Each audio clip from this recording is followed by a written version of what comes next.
M Kumar mathematics classes.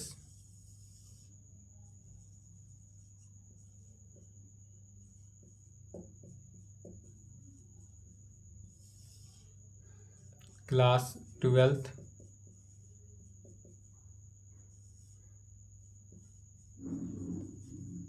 Lecture 1। Lecture 1 क्या शुरू करना था?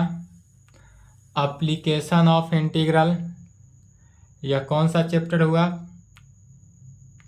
कैलकुलस का ही पार्ट है। कैलकुलस को हिंदी में कहते हैं कलन शास्त्र। यही चल रहा है अभी। इसमें पहला चैप्टर पढ़े थे कंटिन्यूटी एंड डिफरेंशिएबिलिटी। दूसरा चैप्टर एप्लीकेशन ऑफ डेरिवेटिव। तीसरा चैप्टर इंटीग्रेशन। चौथा चैप्टर हुआ चैप्टर 4th। क्या नाम हुआ? चैप्टर 4th का नाम हुआ application of integrals. Chapter 4th हुआ कैलकुलस के आधार पर एंड एनसीईआरटी बुक के आधार पर चैप्टर 8 हो गया। ठीक है, एनसीईआरटी बुक से चैप्टर 8 हो गया एप्लीकेशन ऑफ इंटीग्रल्स। इसी को एप्लीकेशन ऑफ इंटीग्रल्स को शॉर्ट फॉर्म में AOI से डिनोट किया जाता है। AOI, AOD पढ़े थे एप्लीकेशन ऑफ डेरिवेटिव, और यहाँ पर AOI है मैंने एप्लीकेशन ऑफ इंटीग्रल्स है। AOI का मतलब क्या हुआ? Application of integrals. हिंदी में कहते हैं हिंदी में कहेंगे समाकलन का अनुप्रयोग। समाकलन का अनुप्रयोग हिंदी में कहेंगे। चलिए, तो इसमें सबसे पहले देखना है, ये ज़्यादा लंबा चैप्टर नहीं है, छोटा सा चैप्टर है। 4 से 5 क्लास में निकल जाएगा, 4 से 5 लेक्चर में। क्वेश्चन भी ज़्यादा नहीं है। एक एक्सरसाइज में 13 से 13 क्वेश्चन है, दूसरे में 7 क्वेश्चन है, इसलिए लंबा नहीं है। इसमें सबसे पहले जानना है पाराबोला के बारे में। तो सबसे पहले देखेंगे कि पाराबोला टॉपिक डालेंगे। पाराबोला का ग्राफ क्या है? पाराबोला, इलिप्स, हाइपरबोला, सर्किल, यह सभी के सभी 11th क्लास में आपने पढ़ा था। यहाँ पर यह पढ़ाने की चीज़ नहीं है। यहाँ पर हम सिर्फ क्या कर रहे हैं? रिवीजन करा रहे हैं। आज का जो क्लास है वह पाराबोला, इलिप्स, सर्किल का क्या करेंगे? सिर्फ रिवीजन करेंगे। और इसको अगर पाराबोला, इलिप्स, हाइपरबोला को अगर आपको क्लास करना है तो यह 11th क्लास कोऑर्डिनेट में पढ़ाई हुआ था। 11th क्लास कोऑर्डिनेट कहाँ पे? कोनिक सेक्शन में पढ़े थे। अगर आपने पढ़ा है तो अच्छी बात है, नहीं पढ़े हैं तो अभी चूंकि 11th क्लास 11th में भी क्या चल रहा था? कोऑर्डिनेट ही चल रहा है, बट अभी उसमें कोऑर्डिनेट में स्ट्रेट लाइन चल रहा है। अभी 11th क्लास में स्ट्रेट लाइन चल रहा है। स्ट्रेट लाइन जब समाप्त हो जाएगा उसके बाद कोनिक सेक्शन स्टार्ट करेंगे। तब कोनिक सेक्शन के अंदर क्या पढ़ाएंगे? Parabola, ellipse, hyperbola, circle. वहाँ पे डिफाइन करके अच्छे तरीक़ा से बताएंगे। वहाँ पे जितने भी होगा फार्मूला प्रूफ भी करेंगे। यहाँ पर सिर्फ और सिर्फ क्या करना है? रिवीजन कर लेना है कि पाराबोला का ग्राफ कैसा होता है, इलिप्स का ग्राफ कैसा होता है, सर्कल का ग्राफ क्या होता है, सर्किल का फार्मूला क्या होता है, इलिप्स के टर्म में रहे तो फार्मूला क्या होता है। सिर्फ इसको रिवीजन करना है। तो पाराबोला के कंडीशन में, केस में, ये पाराबोला इस प्रकार से होगा, अपर की तरफ मूव किया हुआ रहेगा। यह पाराबोला का कंडीशन है। तो इसमें जो हुआ यह नीचे वाला एक टर्म ऐसा आएगा जो कि ग्राफ को टच करता है। इसी का नाम दे देते हैं वर्टेक्स। इसको क्या कहते हैं? वर्टेक्स कहते हैं। ये सब कोऑर्डिनेट में पढ़ाया गया है 11th क्लास कोऑर्डिनेट में। अगर आपने पढ़ लिया है तो अच्छी बात है, नहीं पढ़े हैं तो 11th क्लास का जब कोऑर्डिनेट तभी उसमें चल ही रहा है, उसमें जब पाराबोला पढ़ाएंगे तब पढ़ लीजिएगा। अगर ऐसे भी 11th नहीं पढ़े हैं तो भी कंप्लीट कर सकते हैं 11th क्लास। तो उसमें क्या है कि पाराबोला इस प्रकार से होगा जिसमें यह वर्टेक्स हुआ। अब यह वर्टेक्स में कितने कंडीशन? 4 कंडीशन हो सकता है। वर्टेक्स का होने का कंडीशन 4 कंडीशन है। चारों कंडीशन से 4 अलग अलग फॉर्मूला बनेगा यदि हमारा कोई एक्स एक्सिस वाई एक्सिस इस प्रकार से हो। ठीक है, ये तो हमारा क्या हुआ, ओरिजिन हुआ। अगर कोई पाराबोला ओरिजिन से होकर मूव करता है, अर्थात यह इस प्रकार से मूव करता है ओरिजिन पर टच करके, ओरिजिन एग्जाम्पल नंबर 1 दे देंगे। यदि कोई पाराबोला हमारा ओरिजिन से होकर मूव किया तब इस पाराबोला का फॉर्मूला क्या हो जाएगा, तो x square is equal to k y. यहाँ पर क्या हुआ, x square is equal to k y, where जहाँ के क्या है, कांस्टेंट है, के जो है वह क्या होगा, कांस्टेंट, वेयर के इज इक्वल टू कांस्टेंट। तो यह जो हुआ पाराबोला का ग्राफ अपर की तरफ, तो अपर की तरफ होगा तो x square is equal to k y क्या, और यही लोअर की तरफ हो जाए, माइनस हो जाएगा नीचे की तरफ। तो नीचे की तरफ जब भी पाराबोला बनेगा तो वह कैसा बनेगा, माइनस में। ओरिजिन है, यदि यही पाराबोला नीचे से आता है और इस पर टच करता है, किस पॉइंट पे टच कर रहा है, ओरिजिन पॉइंट पर, तो इसका वर्टेक्स क्या हो गया, 0 0। जिस पॉइंट पे टच करता है उसका वर्टेक्स लेते हैं, तो इस 0, चूंकि यह ओरिजिन पर टच कर रहा है दोनों का, तो वर्टेक्स इसका क्या हो जाएगा, 0 0। और इसका इक्वेशन याद करेंगे, x square is equal to minus k y, यही मेन है। यदि ग्राफ हमारा पाराबोला ऊपर की तरफ होगा, नीचे की तरफ होगा, राइट साइड होगा या लेफ्ट साइड होगा, 4 कंडीशन होता है। तो 4 कंडीशन में यदि ऊपर की तरफ हुआ तो ग्राफ हो गया इसका जो इक्वेशन बना पाराबोला का इक्वेशन हो गया x square is equal to k y. यही यदि नीचे की तरफ हुआ तो x square is equal to minus k y. यही यदि राइट साइड होगा तो क्या होगा, लेफ्ट हैंड साइड होगा तो क्या होगा। चलिए यहाँ तक लिखे तो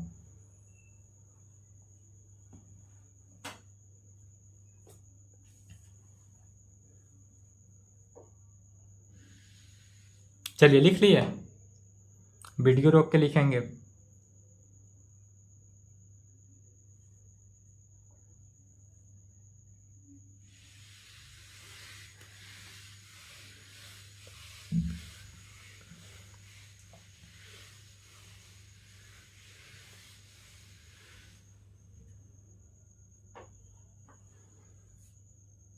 तीसरा,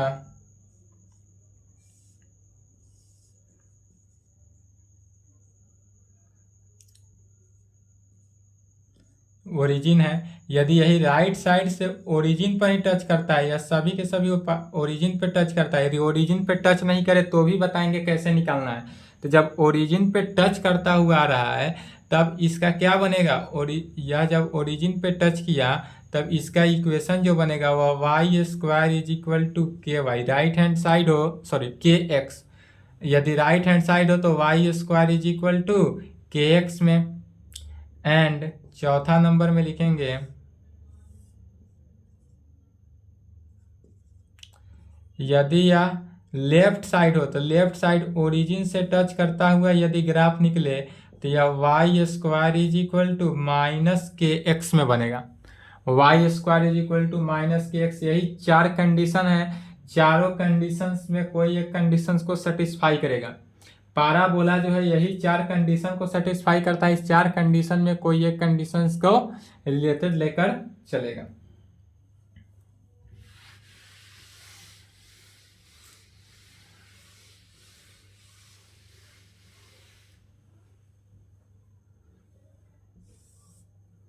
अगला देखना है, पाराबोला के कंडीशन में पाराबोला का इक्वेशन जो है वह x माइनस अल्फा का square is equal to k क्या है, कांस्टेंट है, into y minus beta.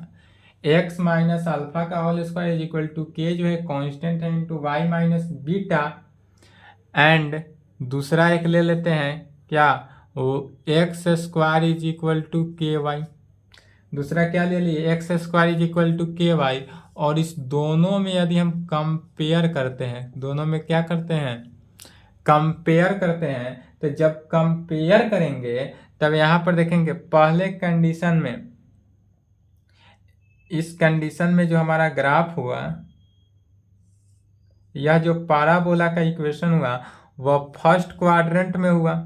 Parabola का इक्वेशन फर्स्ट क्वाड्रेंट में होगा और इसका जो वर्टेक्स है, यह वर्टेक्स क्या बताता है, अल्फा बीटा। यह वर्टेक्स अल्फा बीटा है, जबकि x square is equal to k x का जो पाराबोला का ग्राफ पाराबोला होगा वह ओरिजिन पे होगा, तो ओरिजिन पे इस प्रकार से होगा और इसका वर्टेक्स क्या हो गया, 0। तो इसमें कहेंगे वर्टेक्स क्या हुआ, 0 0। इस कंडीशन में हो तो वर्टेक्स क्या कहेंगे, 0 0 हो। बट अगर इस कंडीशन में जो कि ओरिजिन से होकर पास नहीं करता हो, यदि कोई पॉइंट से होकर पाराबोला पास करता हो, तो जब किसी पॉइंट से होकर पाराबोला पास करेगा ना, तो कहेंगे इफ यहाँ पर चूंकि क्या कर रहा है कि x माइनस अल्फा, तो x minus alpha is equal to 0, तो x का वैल्यू तो अल्फा निकल गया, and y minus beta is equal to 0, this implied y is equal to beta निकला। तो x का वैल्यू, इसलिए वर्टेक्स इसका कितना हो गया, अल्फा बीटा, इसलिए वर्टेक्स जो हुआ है अल्फा बीटा। चलिए यहाँ तक लिखे तो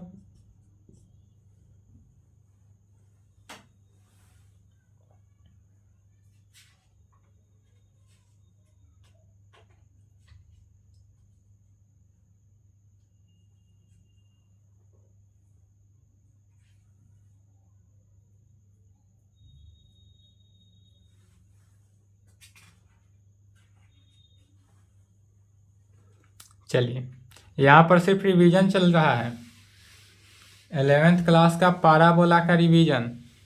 पाराबोला पढ़ा नहीं रहे हैं, पाराबोला 11th में ही पढ़ाएंगे। यहाँ पर सिर्फ आपको क्वेश्चन के लिए, या तो डायरेक्ट क्वेश्चन से चालू करते हैं, लेकिन आप लोग को तो याद होगा नहीं पाराबोला इलिप्स, इसलिए थोड़ा रिवीजन करा दे रहे हैं। चलिए दूसरा में लिखेंगे इलिप्स, ठीक है। इलिप्स का इक्वेशन क्या होता है, तो इलिप्स का होता है x square divided by a square plus y square divided by b square is equal to 1। Ellipse का equation x square divided by a square plus y square divided by b square is equal to 1, जो कि centre यदि origin से होकर पास करता हो तब, जिसका सेंटर ओरिजिन से होकर पास करता है, अर्थात 0 0 से जब पास करेगा, तो इसके लिए सबसे पहले ग्राफ देखेंगे कि इलिप्स का ग्राफ कैसा होता है। तो यह तो हुआ हमारा एक्स एक्सिस, यह हुआ वाई एक्सिस, यह हुआ एक्स डैश एक्सिस, यह हुआ वाई डैश एक्सिस। यह हमारा क्या है, ओरिजिन है। तो ओरिजिन से होकर इलिप्स पास करता है, अर्थात इलिप्स का फिगर इस प्रकार से बनता है। यह जो हुआ हमारा क्या हुआ, इलिप्स हुआ। अब इसी इलिप्स में देखेंगे कि यहाँ से यहाँ तक का जो डिस्टेंस हुआ, यहाँ से यहाँ तक का डिस्टेंस हुआ, तो यह पॉजिटिव की तरफ है तो प्लस ए, निगेटिव की तरफ है तो माइनस ए।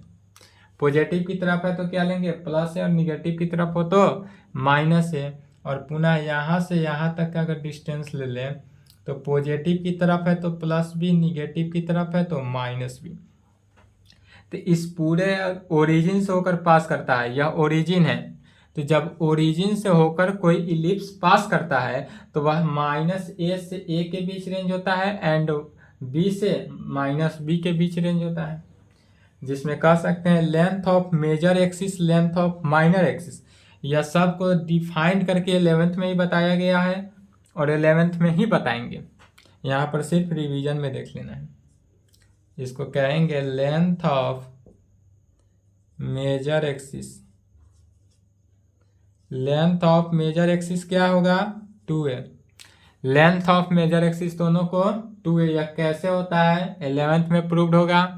और दूसरा कहेंगे लेंथ ऑफ माइनर एक्सिस।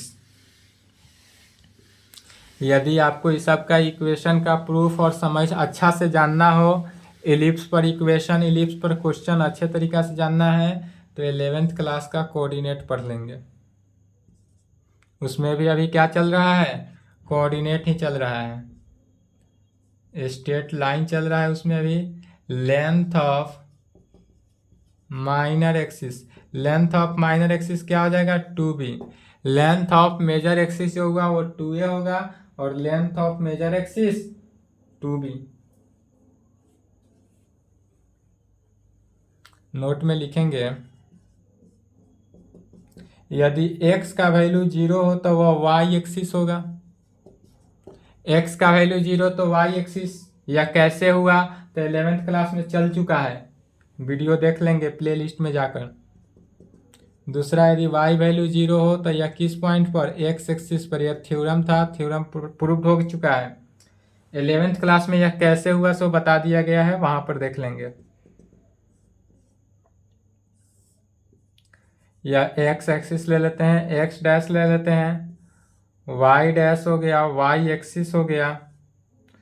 तो यदि यहाँ से यहाँ तक का डिस्टेंस हम इस प्रकार से ले लें कि x का वैल्यू यहाँ पर क्या हुआ, x is equal to a, अर्थात यह a पॉइंट है, और यहाँ पर माइनस a पॉइंट ले लेते हैं, यह क्या है माइनस a पॉइंट। तो यहाँ पर x का वैल्यू क्या हो जाएगा माइनस a, यह प्लस a और यह माइनस a का डिस्टेंस हो गया।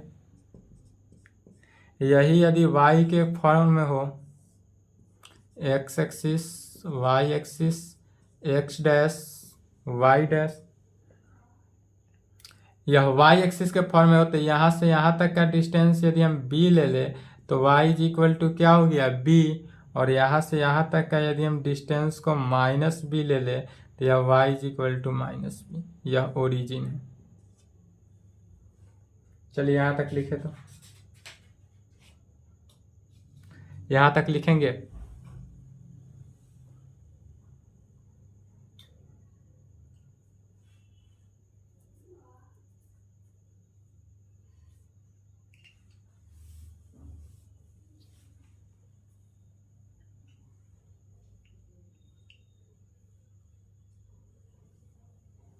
चलिए, पैराबोला हो गया, इलिप्स हो गया, अब क्या बचा, सर्किल।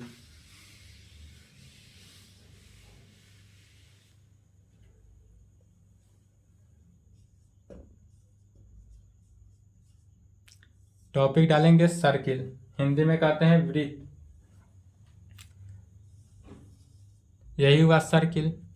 सर्किल का एक पॉइंट होता है और इसके बीच का रेडियस होता है। तो यदि हम सर्किल का पॉइंट रेडियस, अगर हम सर्किल का रेडियस r ले लेते हैं और इस पॉइंट का कोऑर्डिनेट अल्फा बीटा ले लेते हैं, अर्थात इस सर्किल का, हमारा पूरा जो सर्किल होता है उस सर्किल का फॉर्मूला क्या होता है, x माइनस अल्फा का square plus y minus beta का square is equal to r square. अर्थात x माइनस अल्फा का square plus y minus beta का square is equal to r square. R क्या है, रेडियस है, और अल्फा बीटा क्या है, तो सेंटर हुआ। यही हुआ सेंटर, सेंटर क्या हुआ, अल्फा बीटा, एंड रेडियस क्या हुआ, रेडियस आर हुआ, वेयर। चलिए दूसरा नंबर पॉइंट में कहेंगे, यदि हमारा कोई सर्किल जो है, सर्किल है, यह सर्किल जो है ओरिजिन से होकर पास करेगा। जब भी हमारा सर्किल ओरिजिन से होकर पास करेगा और इसका डिस्टेंस तो r लेते हैं, तब इस कंडीशन में जो हुआ, जब ओरिजिन से पास किया तब इसका इक्वेशन क्या हो जाता है, x square plus y square is equal to r square. Circle का इक्वेशन क्या आ जाएगा, x square plus y square is equal to r square में वेयर जहाँ सेंटर जो है क्या हुआ, सेंटर 0 0 एंड रेडियस आर। यह दोनों याद रखेंगे। पहला एक्स माइनस अल्फा का whole square plus y minus beta का whole square is equal to r square का यूज है, और इसका यूज है एक्स स्क्वायर प्लस वाई। चलिए यहाँ तक लिखें।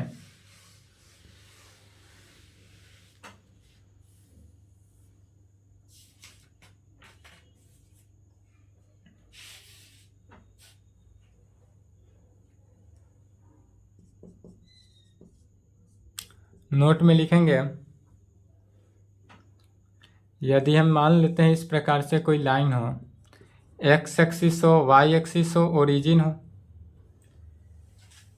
यदि कोई दो पॉइंट ले लेते हैं, एक ए पॉइंट है यहाँ पे और दूसरा में बी पॉइंट, ए पॉइंट है, बी पॉइंट है, और यदि यह इस प्रकार से सर्किल में आता हो, तो यहाँ से यहाँ तक का डिस्टेंस तो ए है और यहाँ से यहाँ तक का डिस्टेंस बी है, और अब इसके बीच का एरिया निकालना हो। अब यह जो जितने कलर किया गया है, मेन यही है, मेन जो नोट पॉइंट में लिखा रहे हैं यही को ध्यान में देखना है। इसी को देखकर ऑल क्वेश्चन सॉल्व होगा, एरिया निकालना। तो जब भी हम एरिया निकालेंगे, यह जो है कर्व जो गया, यह कर्व है, कर्व क्या है गया, तो y is equal to function of f x का कर्व है। कर्व जो है y is equal to f x का है।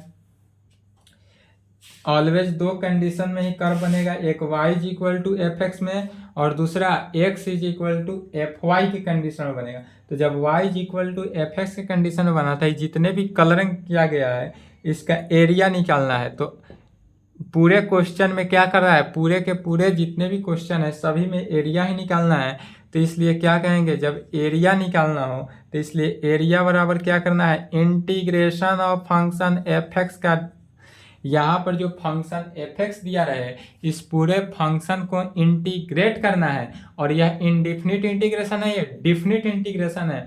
डिफिनिट इंटीग्रेशन है तो कितना इसका लिमिट क्या हो जाएगा, तो लिमिट देखना है, lower limit a upper limit b, a to b, a to b हो जाएगा। यहाँ पर ए पॉइंट दिया रहेगा, बी पॉइंट भी गिवन रहेगा और एफ एक्स भी गिवन रहेगा।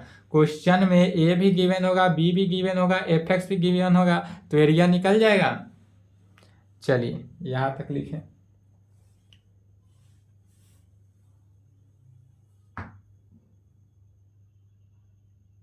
यह क्या है, कर्व दिया हुआ है।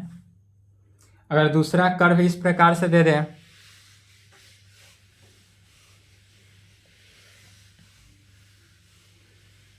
कर्व भी 11th क्लास में ही पढ़ना है 2D, यहाँ पर सिर्फ रिवीजन देखेंगे, नोट में दूसरा पॉइंट लिखेंगे।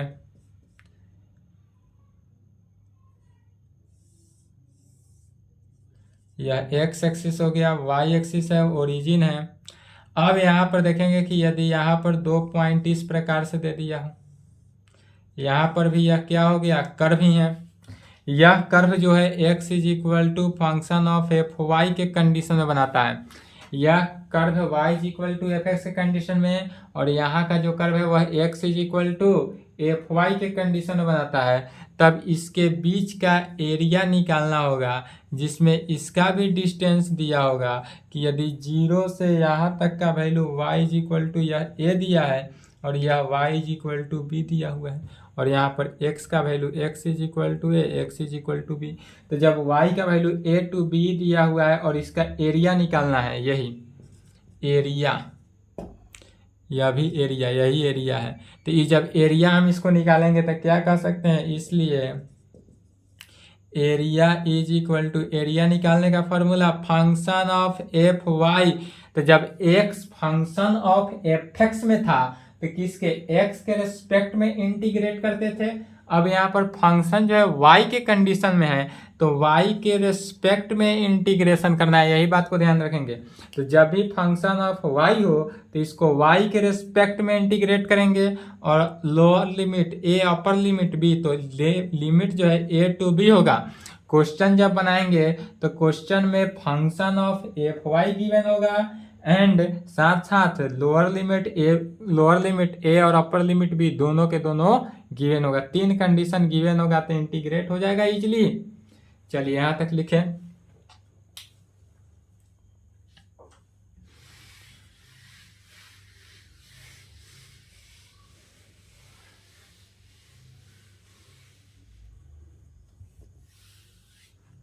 इससे एक रिजल्ट्स है,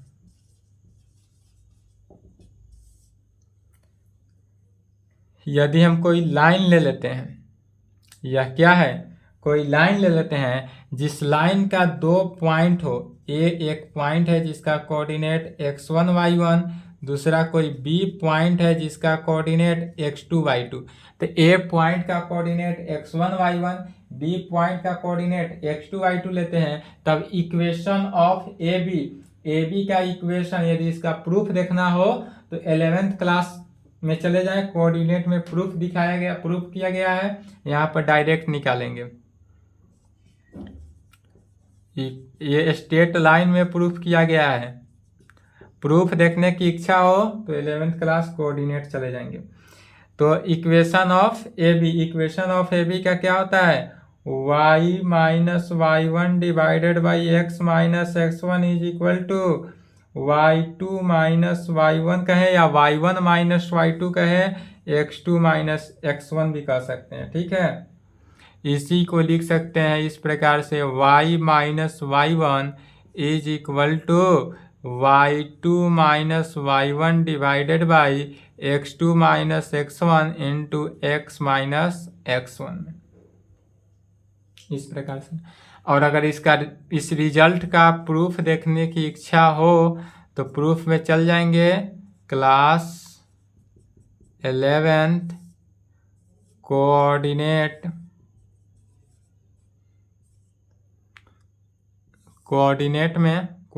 ज्योमेट्री लेक्चर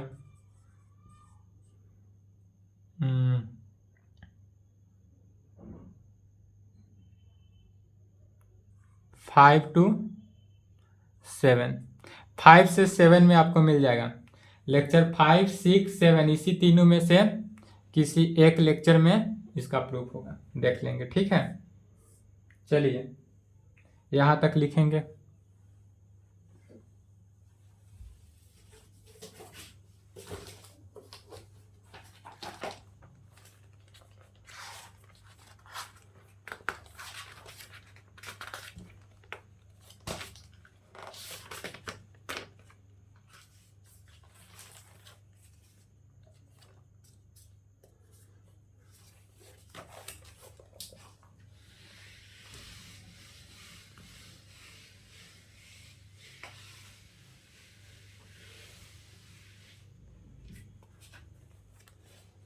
एनसीईआरटी बुक से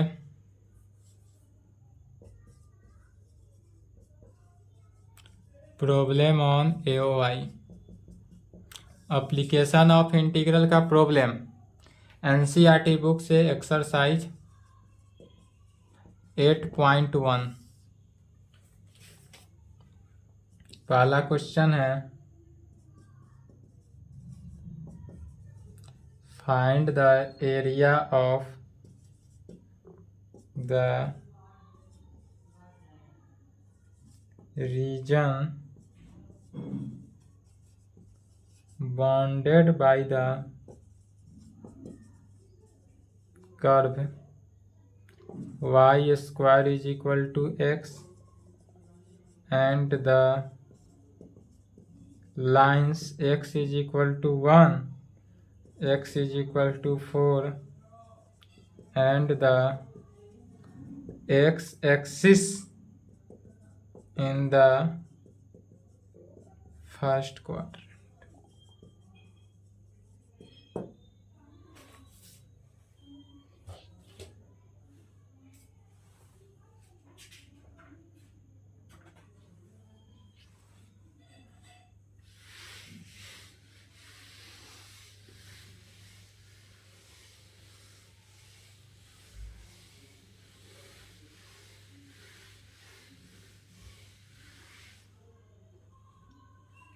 क्वेश्चन ध्यान से समझेंगे। क्वेश्चन कहता है कि find the area of the region bounded by the curve. एक बाउंडेड बाय द कर्व है जो कि y square is equal to x का, तो सबसे पहले y is equal to x का कर्व दिया हुआ है and the lines x is equal to 1 and x is equal to 4 दिया हुआ है and the x axis, 4 conditions दिया हुआ है। तो जो दिया हुआ है उसको पहले लिख लेते हैं, सॉल्यूशन गिवन दैट क्या दिया हुआ है। तो पहला तो दिया हुआ है कि y square is equal to x है इक्वेशन पर। Y square is equal to x देने का मीनिंग ही क्या हो गया कि यह जो ग्राफ है ओरिजिन से होते हुए जाएगा और किस क्वाड्रेंट में, तो y square is equal to x अर्थात राइट हैंड साइड, यही वाई इज इक्वल टू यदि माइनस एक्स होता तो लेफ्ट हैंड साइड और x square is equal to y होता तो अपर, तो यह राइट हैंड साइड ग्राफ बनेगा। यह तो यही क्लियर कर दिया। x का वैल्यू 1 दिया हुआ है एंड पुनः x का वैल्यू 4 दिया हुआ है, अर्थात a का अपर लोअर लिमिट 1 हो गया, अपर लिमिट 4 हो गया एंड यह x एक्सिस दिया हुआ है। 4 कंडीशंस दिया हुआ है। Y square is equal to x का ग्राफ किधर हुआ, राइट साइड। ग्राफ बनाएंगे।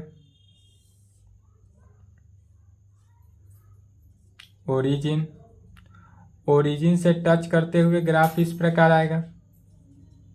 यह जो कर्व का ग्राफ बना y इज इक्वल टू, यह ग्राफ किसका हुआ, y is equal to y square is equal to x.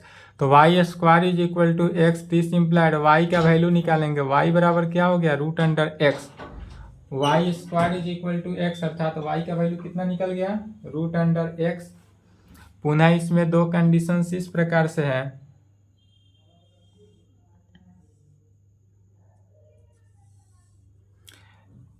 x is equal to 1 और x इज इक्वल टू 4। यदि यहाँ पर ले लेते हैं x इज इक्वल टू 1 और यह point x is equal to 4 ले लेते हैं, तो यह जो बीच का एरिया बचा यही क्या बना हमारा, एरिया। यही एरिया हमको निकालना है। 1 4, x का वैल्यू 1, y का वैल्यू 4। तो हमको y is equal to fx पता है, लोअर लिमिट भी पता है, अपर लिमिट भी पता है, इसलिए एरिया क्या हो जाएगा, तो कहेंगे इसलिए area is equal to integration of root under x का integration, function of f x कितना है, रूट अंडर एक्स है, तो रूट अंडर एक्स का एक्स के रेस्पेक्ट में लोअर लिमिट 1 अपर लिमिट 4, तो लोअर लिमिट 2 अपर लिमिट, इसी को इंटीग्रेट करना है, आंसर आ जाएगा।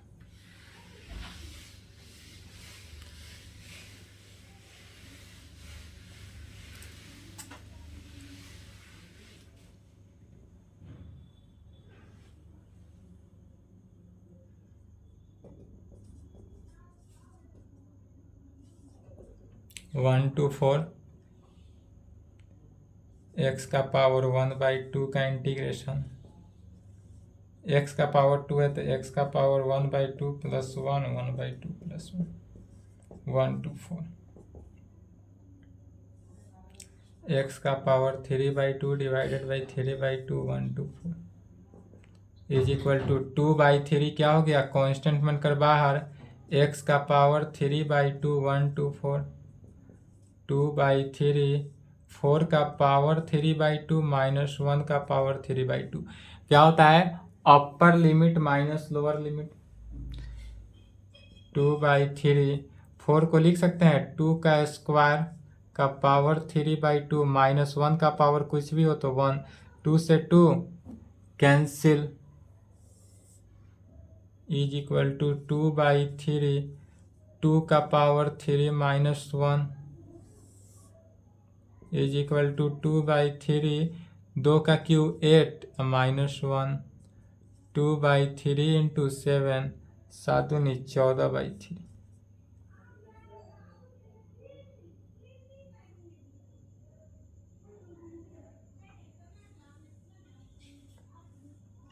कितना हो गया, 14/3। यही आंसर हो गया। इस प्रकार से ऑल क्वेश्चन सॉल्व हो जाएगा। 2 नंबर भी वही है, जितने भी क्वेश्चन है इसके बाद सभी के सभी क्वेश्चन इसी प्रकार है। चलिए तो नेक्स्ट क्लास में क्वेश्चन बनेगा, आप क्वेश्चन बनाएंगे, बन जाएगा तो अच्छी बात है। चलिए यहाँ तक कंप्लीट कर लें, आज की क्लास को यहीं पे संपन्न करें।